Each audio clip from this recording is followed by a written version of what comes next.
반갑습니다. 붓다의 복과 지혜입니다. 거룩한 부처님의 가르침 속에 늘 깨어있는 삶을 기원드립니다. 오늘 이 시간에는 열반의 진리를 널리 전하신 보덕화상의 삶을 따라 법신, 반야 해탈의 깊은 의미를 함께 되새겨보고자 합니다. 우리가 매 순간 마주하는 고통과 집착을 넘어 영원하고 청정한 열반의 세계를 향한 지혜의 길에 동참하시기를 바랍니다. 자, 그럼 보덕화상이 열반의 가르침을 신라에 크게 펼친다. 그 여정을 함께 해볼까요? 영원하지 않은 것에 머물지 말라. 보덕화상이 고구려에서 신라로 망명한 지 얼마 지나지 않았을 때의 일입니다. 신라의 어느 깊은 산중절에서 젊은 수행승 하나가 화상을 찾아와 눈물을 흘리며 말했습니다. 스님, 세상은 왜 이리 더덥고 괴로운 것입니까? 스승님도 부모님도 모두 제 곁을 떠났습니다. 저는 무엇을 붙잡고 살아가야 합니까? 보덕화상은 조용히 눈을 감은 채 말없이 앉아 있다가 한참 후에 작은 목탁을 들어 조용히 울렸습니다. 그리고는 이렇게 말씀하셨습니다. 그대가 붙잡으려는 것은 그림자일 뿐이다. 그림자는 해가 지면 사라지고 물결은 바람이 불면 흐트러지느니라.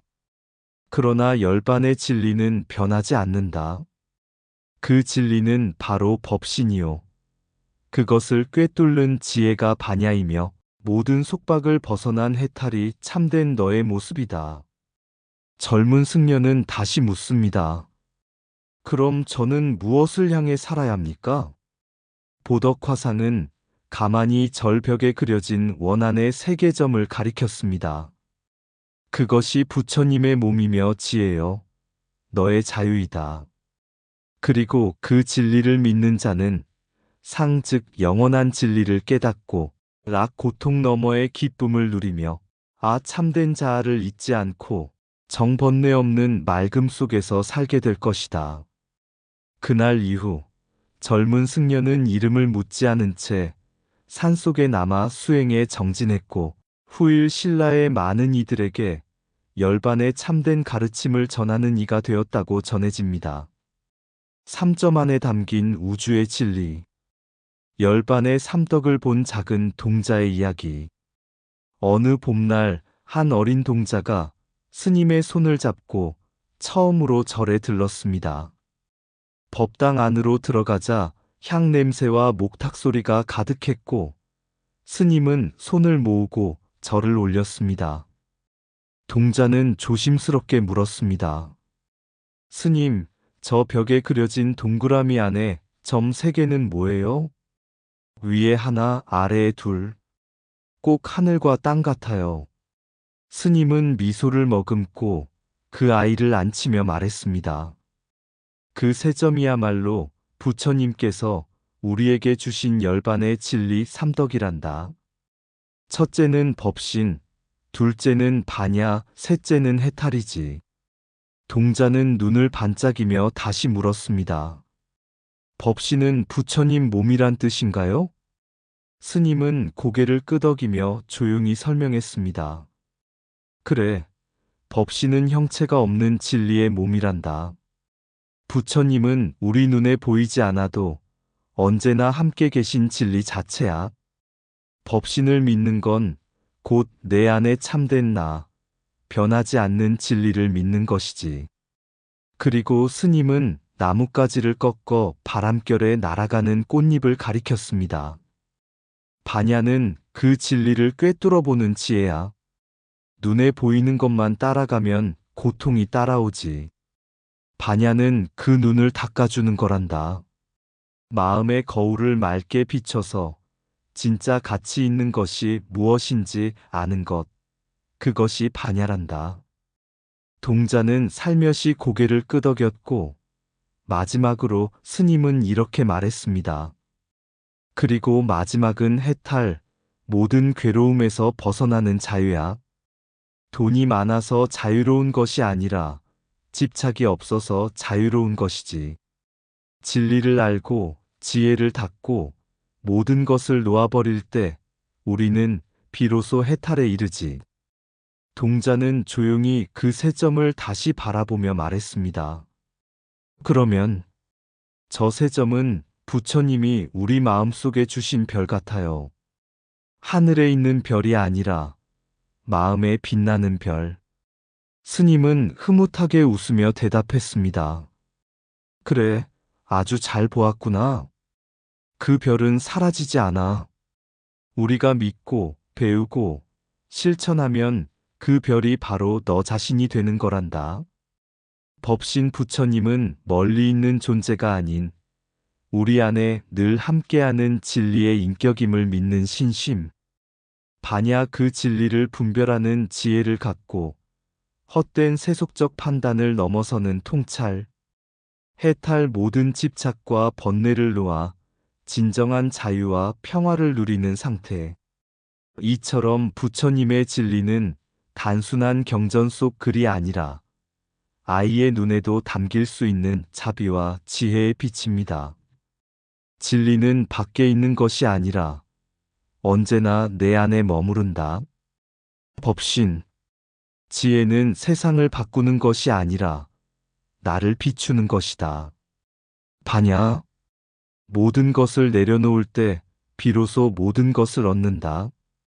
해탈. 보이지 않는 진실을 믿는 마음이 진정한 신앙이다. 법신. 참된 지혜는 말이 아닌 고요 속에서 자란다. 반야. 해탈은 도망이 아닌 받아들임에서 시작된다. 해탈. 법신은 부처님의 몸이 아니라 모든 생명 속의 진리이다. 반야는 책에서 배우는 것이 아니라 고통 속에서 깨어난다. 해탈은 무소유가 아니라 무집착이다. 세 점 속에 담긴 우주의 진리는 당신의 마음에도 찍혀 있다. 진리를 보고도 외면하면 고통은 끝나지 않는다. 지혜란 흔들리지 않는 눈, 해탈은 흔들려도 머물지 않는 발걸음이다. 법신은 시작도 끝도 없는 존재, 무명의 어둠을 비추는 등불이다. 반야의 빛은 어두운 마음 하나를 밝히는데 충분하다. 해탈은 멀리 있는 것이 아니라 지금 이 순간에도 선택할 수 있는 평화이다. 그림자 없는 세계, 열반의 사덕을 만난 수행승. 오랜 세월 동안 숲속에서 홀로 수행하던 한 노승에게 젊은 수행승이 찾아와 물었습니다. 스님, 열반은 정말 고통이 없는 세계인가요? 어째서 어떤 경전은 모든 것은 무상하고 고하고 무하라 하면서 또 어떤 경전은 열반은 상락, 정이라고 말하나요? 서로 반대되지 않습니까? 노승은 고요한 미소를 머금고 말없이 젊은 승려를 데리고 절 뒤쪽 연못가로 걸어갔습니다. 그곳에는 한 송이 연꽃이 맑은 물 위에 피어 있었습니다. 노승이 말했습니다. 저 연꽃을 보아라. 진흙에서 나지만 더러움을 물들지 않고 하늘을 향해 피어나지. 중생은 진흙 속에서 무상고무와 불정을 경험하지만 부처님은 그 속에서 상라가정을 피워 올리셨단다. 젊은 승려가 말했습니다. 하지만 어떻게 영원한 것이 있겠습니까? 모든 것은 변하고 사라지지 않나요? 노승은 연못에 비친 하늘을 가리켰습니다. 그대는 하늘이 변한다고 말하겠는가? 구름은 오고 가고 비가 내리지만 하늘은 그대로다. 열반의 상은 바로 그런 것이다. 변하지 않는 진리, 그것이 부처님의 몸, 곧 법신이니라. 승려가 다시 물었습니다. 그럼 즐거움은 어떻게 존재합니까? 이 세상의 기쁨은 다 언젠가 고통으로 바뀌지 않습니까? 노승은 잔잔한 연못 물결을 손끝으로 스르르 건드리며 말했습니다. 세속의 기쁨은 원인을 따라 생겼다가 사라지지. 그러나 열반의 기쁨은 더 이상 사라질 원인이 없단다. 그 기쁨은 탐욕이 아닌 자유에서 오는 평화이니라. 그것은 부처님께서 깨달으신 더 이상 변하지 않는 참된 즐거움이다. 그렇다면 나는요? 젊은 승려는 멈칫거리며 물었습니다. 우리는 항상 무아라고 배우지 않았습니까? 노승은 조용히 고개를 끄덕이며 이렇게 말했습니다. 무아란 잘못된 나에 대한 집착을 버리는 것이지. 존재 자체를 부정하는 말이 아니란다. 열반의 아란, 탐욕과 분노와 무지로부터 벗어난 참된 자아를 말하는 것이다. 그 자아는 흔들리지 않고 조용하며 모든 생명과 연결되어 있지. 마지막으로 젊은 승려는 정에 대해 물었습니다. 노승은 손에 닿은 맑은 연못물을 떠올리며 말했습니다. 정은 청정이란다. 우리가 보고 듣고 말하는 모든 것이 때로는 더럽고 어지럽지. 그러나 열반의 세계는 그런 오염이 미치지 못하는 완전한 맑음이 있다. 부처님께서 말씀하신 정이란 더 이상 번뇌가 스며들지 않는 청정한 존재의 경지지. 젊은 승려는 그 자리에 무릎을 꿇고 조용히 합장하며 속삭였습니다. 그렇다면 열반은 단지 고통의 소멸이 아니라 진정한 존재의 완성과 평화의 실현이군요. 노승은 고개를 끄덕이며 마지막으로 말했습니다. 그렇다. 열반은 그림자가 없는 세계. 상은 변치 않음이고 락은 본래의 기쁨이며 아는 집착 없는 자아, 정은 더럽혀지지 않는 청정함이다. 이 네 가지는 부처님께서 우리에게 남기신 영혼의 빛이란다. 열반의 사덕, 대승불교에서의 해석, 수행자에게 주는 가르침, 상, 진리는 변하지 않음, 진리는 항상 내 안에 존재함을 믿음, 라, 고통 너머의 참된 기쁨, 외적 쾌락이 아닌 내면의 평화 추구, 아, 집착 없는 참된 자아, 연기적 존재로서의 자각, 정, 번뇌에서 벗어난 청정함, 맑은 삶, 바른 행실로 가는 길. 이처럼 부처님께서 말씀하신 열반의 사덕은 단순한 철학이 아닌 우리 삶을 깨끗이 비추는 길이며 고요하지만 강한 자유의 빛입니다.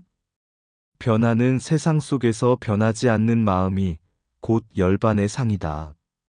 참된 기쁨은 사라지는 즐거움이 아니라 깨달음에서 오는 평화다. 라. 집착이 없는 나를 찾는 것. 그것이 진짜 나를 만나는 길이다. 아. 청정은 물을 씻는 것이 아니라 마음을 비우는 것이다. 정. 무상은 세상의 법칙. 상은 진리의 실체이다. 기쁨이 고요할 때 그것은 더 이상 흔들리지 않는다. 열반의 나는 이기심이 아니라 모든 존재와 연결된 지혜이다. 청정한 마음은 어떤 더러움도 스며들 수 없는 부처의 본성이다. 영원한 것은 형태가 아닌 진리를 향한 자비의 뜻이다.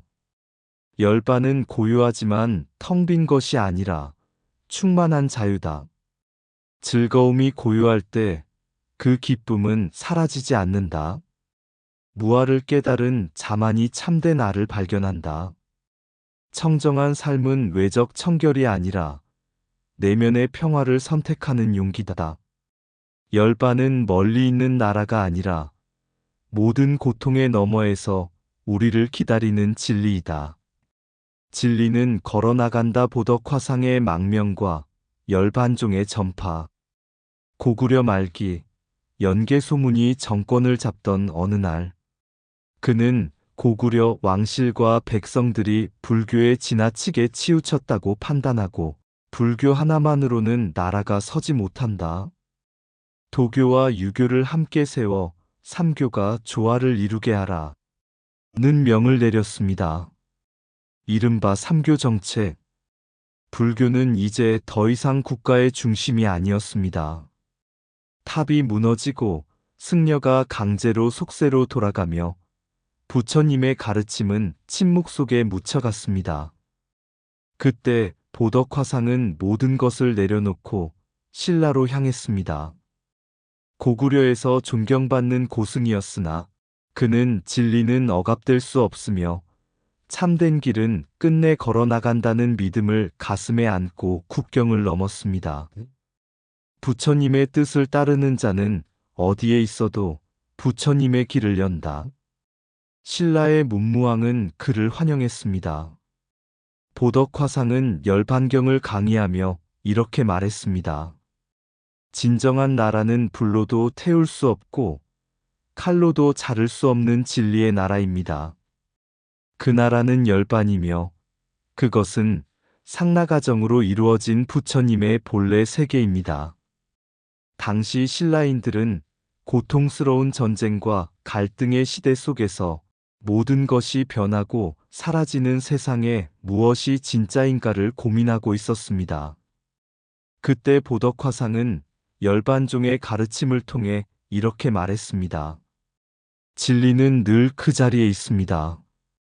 영원하고 고통을 넘어선 기쁨이며 거짓이 아닌 참된 자아이고 모든 번뇌로부터 자유로운 맑음입니다. 그것이 열반이며 그것이 곧 우리 안에 있는 부처님의 얼굴입니다. 그는 법당 벽에 둥근 원 안에 세 점을 그리게 했습니다. 그것은 법신, 반야 해탈, 부처님의 진리, 지혜, 자유를 상징하는 열반의 삼덕이었습니다. 이 상징은 후일 불교 방송의 로고로 그리고 수많은 절의 벽화와 문양으로 전해지며 신라 불교의 뿌리를 더욱 깊게 했습니다. 부처님의 진리와 보덕화상의 전법 정신 핵심 요약.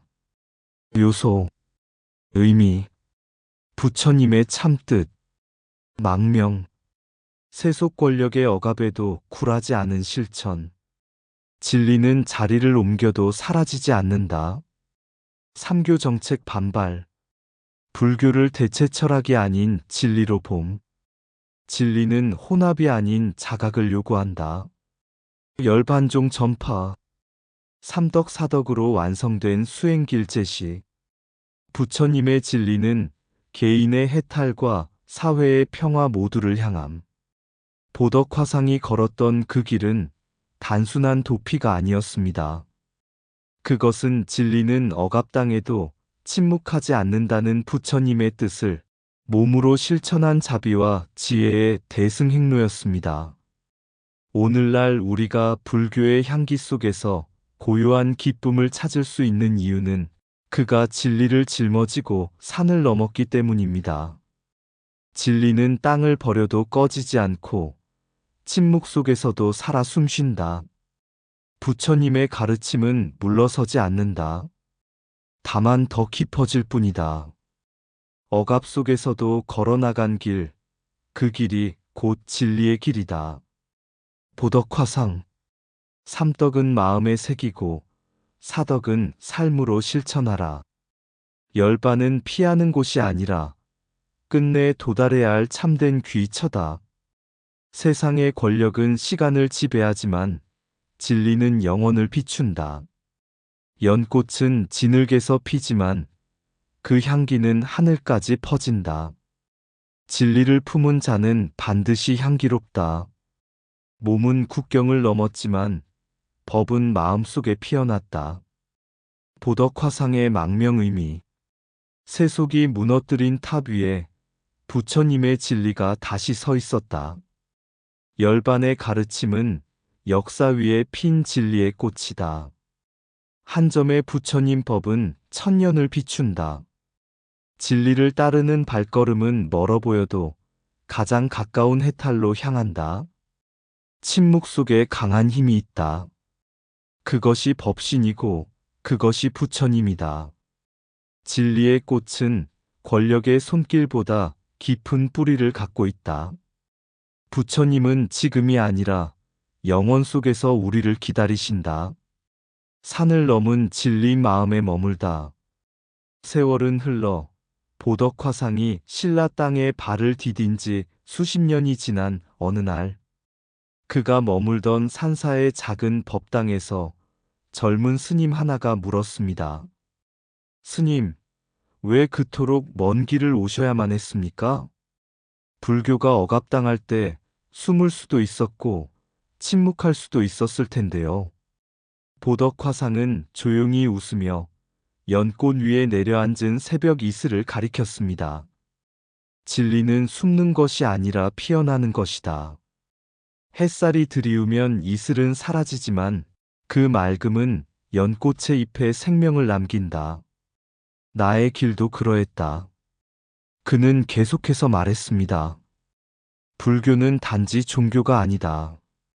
그것은 삼덕의 몸으로 함께하고 반야의 눈으로 세상을 보며 해탈의 걸음으로 자유를 살아가는 길이다. 그리고 이 길은 누구에게나 열려 있다. 진리를 따르려는 그 마음만 있다면 말이다. 작은 법당 벽에 그려진 둥근 원 안의 세 점은 여전히 남아 있었고 그 아래에는 상나가정이라 새긴 작은 목판이 걸려 있었다. 그곳은 더 이상 단지 돌과 나무로 지은 절이 아니었다. 그것은 진리를 품은 마음의 공간, 부처님의 열반이 오늘도 피어나는 생명의 자리였다. 열반은 먼 곳에 있는 이상향이 아니라 지금 이 순간 진리를 따르는 당신의 마음 안에 있습니다.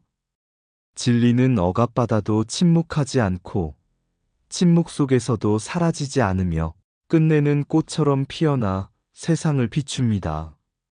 보덕화상이 전한 열반의 가르침처럼 말입니다. 법신은 진리의 몸, 형상 없으되 늘 곁에 계시네. 심연 속 고요한 등불 되어 중생 마음 밝혀주시니 그 인연이 신라 땅에 꽃 피었도다. 반야는 지혜의 물줄기, 어리석음 벗긴 맑은 거울, 허상을 꿰뚫는 눈을 주시고 바른 길로 이끄시는 말씀, 그 법향이 온 누리에 퍼졌도다. 해탈은 자유의 바람, 속박의 사슬을 끊고 번뇌와 망상 넘어 진정한 나를 마주하는 경지, 그 자유를 신라인들 가슴에 새겼도다. 상이여, 꺼지지 않는 진리의 등불이여, 락이여, 고요한 기쁨의 향기여, 아여, 헛되지 않은 자각의 존재여, 정이여, 티 없는 맑음의 진실이여. 그 네 가지 덕, 열반의 사덕이 부처님 경지에서 찬연히 빛나니 보덕화상의 마음을 따라 오늘 우리도 그 길을 건노라.